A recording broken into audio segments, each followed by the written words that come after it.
Là, c'est le début de la mielée de la lavande. On voit bien le miel briller. Ça, c'est une recette que tu as créée. Tout à fait, c'était un petit peu un des plats signature que Charlie réinterprète parfaitement bien.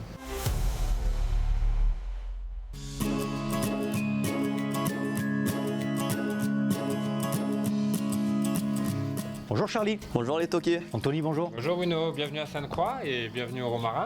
Quel bel endroit magnifique. On va cuisiner aujourd'hui. Qu'est-ce qu'on va faire? Eh ben, aujourd'hui, on va faire un petit risotto banon au miel de lavande avec ses figues rôties. Et on va tout de suite aller chez le producteur de miel. C'est juste en haut, on y va. Ah ben je vous suis. Allez.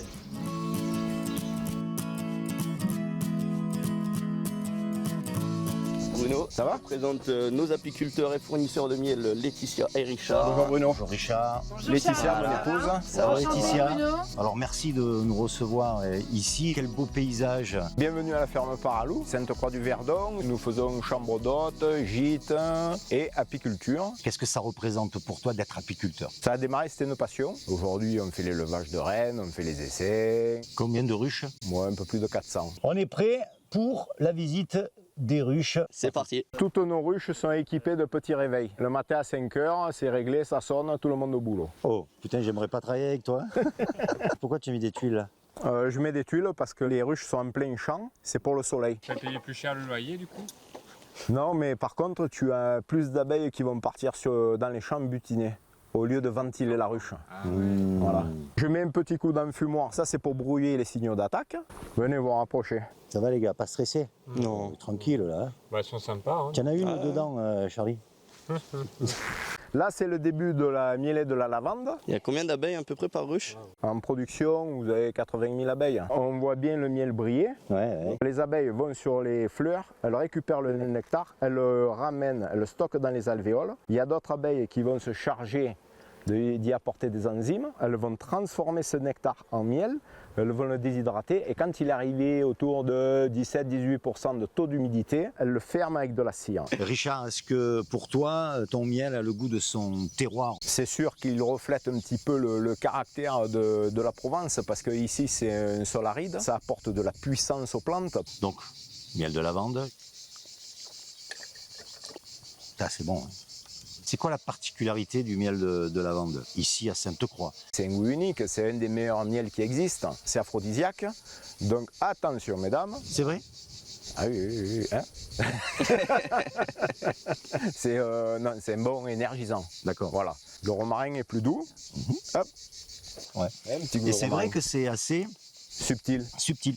Ça, c'est très bien, romarin, les amis. Richard, ici, c'est la boutique. Notre À la petit ferme. magasin à la ferme. Chaque touriste qui vient a l'occasion de repartir avec un petit point souvenir. Et ensuite, on a une boutique à Moustier, au 15 rue Marcel Provence. Est-ce que le miel se bonifie avec le temps? Il prend du goût, c'est comme un bon vin, ça se bonifie. À chaque fois que j'ai des clients qui ont, quand on rentre le nouveau miel de lavande, il est frais, il est tout jeune, et dès qu'il y a celui-là à côté, ils prennent un pot de chaque parce que c'est pas encore la même subtilité. Comment ça se passe le lien entre vous? Toi, tu viens chercher un nous, produit en particulier? C'est ça, nous on prépare une recette en amont et après on cherche les producteurs locaux pour trouver des bons produits, on fait des tests et voilà quoi. Merci Laetitia, merci Richard. Et merci à vous. On va aller cuisiner, on se retrouve en cuisine. Nous voilà dans les cuisines pour ton risotto au banon, miel de lavande C'est ça. et figues rôties. Alors on commence par quoi? Eh ben on va cuire le riz. Allez, c'est parti. Allez, donc on va faire chauffer notre casserole avec de l'huile. D'olive? De non l'huile d'olive bien sûr. Alors, On est dans le sud. Une fois que c'est chaud, on va faire tomber nos oignons. Et après on viendra ajouter le risotto et on va nacrer le risotto. nacré, ça veut dire quoi? Le faire revenir jusqu'à ce que les grains Sans deviennent eau. translucides. Voilà, mais sans eau. Sans eau. 2 minutes. En 2 minutes, pas plus. Sinon après il va devenir dur et ce sera pas De toute façon, agréable. on est sur un feu moyen. Pas trop fort, sinon la coloration arrive et c'est pas ce qu'on veut. Et donc juste avant de déglacer avec notre vin blanc, on va mettre un peu de miel de lavande qui va donner un peu de goût au risotto. T'en mets un peu là. à C'est ce ça, on en moment-là. met déjà là. Ok. On va venir déglacer avec notre vin blanc. Donc déglacer, c'est pour récupérer tous les sucres. Et derrière, du coup, on va venir prendre le bouillon de légumes. Et donc là, on vient arroser. Comment on fait un bouillon de légumes? Carottes, oignons, romarin, voilà. Tu fais une garniture aromatique? C'est ça, tu ouais. fais suer un peu au C'est départ? ça, on fait suer, après on mouille, on laisse mijoter. À la fin, on passe au chinois juste pour récupérer le jus. Et donc là, derrière, on va cuire à feu doux, frémissement. Ouais, il faut rester près de la casserole. Hein. C'est ça, parce qu'en fait, on met pas tout le liquide d'un coup, Oui. sinon le riz va gonfler. Et c'est pas ce qu'on veut. Et donc là, on va mouiller au fur et à mesure. Voilà. Et voilà, au bout de 12-15 minutes, on va commencer à goûter. Dès qu'on a le croquant qu'on veut, Bon, ben on attend. Du coup, on surveille, c'est ça. les amis. C'est ça la cuisine. Charlie, le riz est cuit. On va poursuivre la recette. Et attention, je suis pas tout seul. Tu as vu, voilà. Il y a J'ai Ratatouille vu. qui te On observe. a un bel invité. Alors, ne fais pas d'erreur. On va venir mettre notre crème banon. De la crème, Pour l'onctuosité du risotto, on va avoir un riz qui va être très crémeux. il valide. Il valide? Allez. Mais on voit que tu es vosgien quand même, hein, parce que, bon, l'huile d'olive, c'est bon. Ici, tu sais que c'est l'huile d'olive. C'est ça. Mais la crème, t'aimes bien aussi. La crème chez nous, c'est sacré, hein, c'est sacré. J'aurais rajouté un petit peu d'huile d'olive. Tu dis Ratatouille. Tu aurais quoi? Rajouter un petit peu d'huile d'olive. Comment tu fais ta sauce banon? Je vais faire revenir des échalotes, des oignons cébettes et la petite touche guadeloupéenne, on met des piments végétariens. Ça a le goût du piment mais sans avoir le feu du piment. Je fais revenir tout ça. Derrière, j'envoie mes banons. Pareil, un petit coup de déglaçage au vin blanc et après de la crème et on laisse mijoter ça une petite heure, mixer. Et derrière, on a une belle sauce. Ça a du goût, ça a du caractère. C'est ça. Là, on a notre risotto qui termine, qui va imbiber tout le jus. On n'oublie pas l'assaisonnement, bien sûr. Un peu de poivre et un peu de sel. Un bon risotto bien crémeux. On va le laisser tirer. Le laisser tirer, ça veut dire. On l'enlève du feu et on le laisse 2 petites minutes et il va récupérer le reste du jus. D'accord. On va dresser.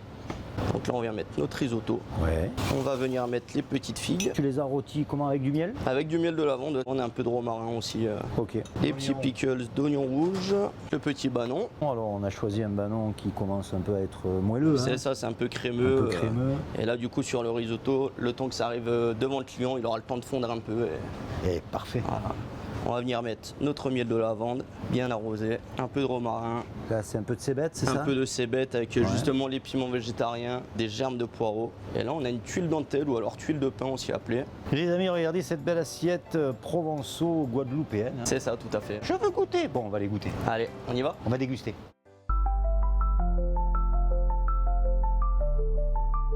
Anthony, tu es le propriétaire de ce magnifique endroit. Comment tu as trouvé Moi en fait je suis arrivé à Sainte-Croix quand j'avais 14 ans. J'ai travaillé pour ma famille qui avait des restaurants dans le coin. Et ensuite je suis parti en Guadeloupe. Alors, il y a un lien avec le nom de l'établissement, le Romarin. Explique-moi. C'est ça exactement. En fait avec mon mari quand on est parti en Guadeloupe, ça faisait un moment qu'on avait l'envie d'ouvrir notre restaurant. Étant en Guadeloupe, on voulait apporter un petit peu de la Provence. Donc on a pensé tout de suite au romarin, à la garrigue qu'on a ici. Comme le restaurant là-bas est en bord de mer, on a voulu faire ce jeu de mots avec le rhum, les marins, le romarin, l'herbe aromatique, et c'est sorti le romarin qu'on connaît aujourd'hui. Et la cuisine que tu proposes ici, c'est exactement la même là-bas?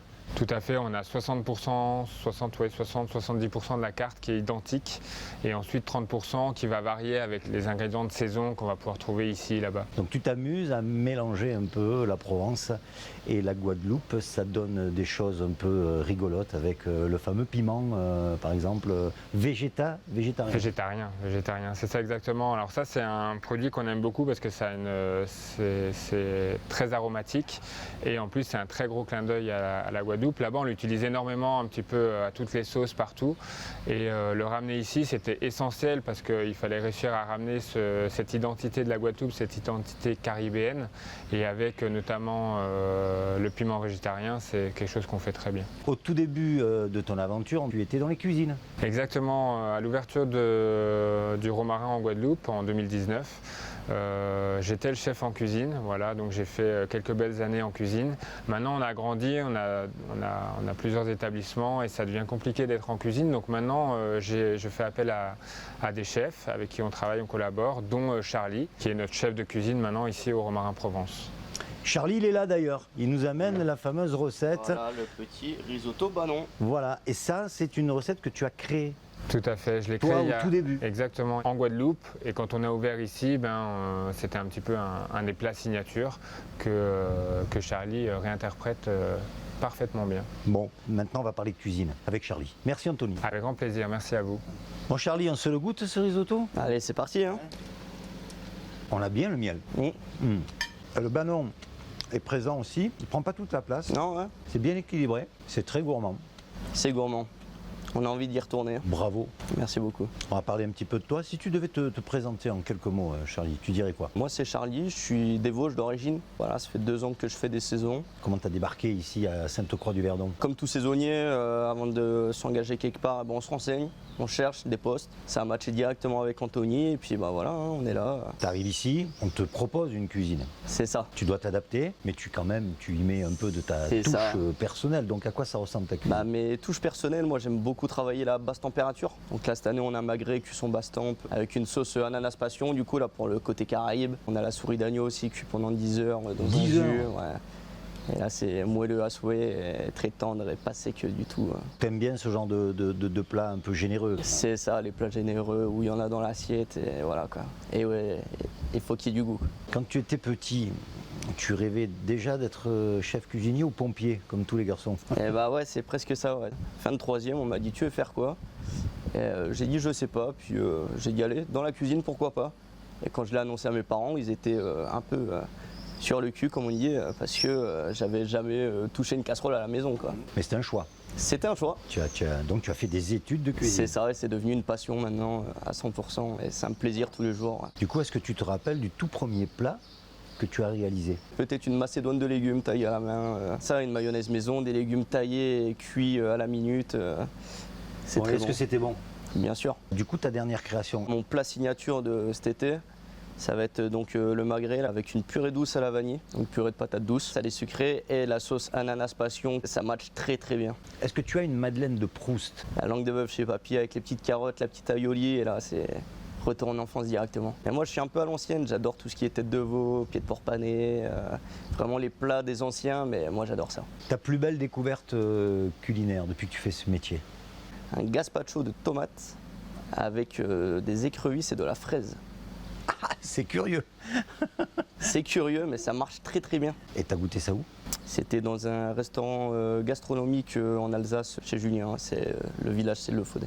Si je débarque, Charlie, chez toi à l'improviste et que j'ouvre ton frigo, mais ton frigo perso, qu'est-ce que Ouais. je vais trouver? Toujours de quoi faire des plats vosgiens, une petite quiche lorraine, un petit pâté lorrain, toujours. Quel serait pour toi le dîner rêvé? Petit dîner en bord de plage avec un magnifique sunset, et avec ma petite femme, puis en entrée un petit foie gras, et Ouais. derrière un petit risotto au cèpe ou quelque chose de classique, du yurt, un petit Riesling, un petit pinot noir aussi, ça passe très bien. Et qu'est-ce qu'on écoute comme musique? Musique des îles, un peu reposant mais qui fait un peu bouger quand même. Un plat que tu aimes partager avec tes amis? Une bonne quiche lorraine, Un plat réconfort? un bœuf bourguignon ou alors une bonne blanquette. Ça Ça c'est rebooste. ah ouais. Bon, est-ce que tu as une phrase qui te guide au quotidien? À mon équipe, je leur dis souvent, je leur dis tout seul on va plus vite mais ensemble on va plus loin. Ah ben, on va rester là-dessus. Voilà. Voilà, merci Charlie. Merci Bruno.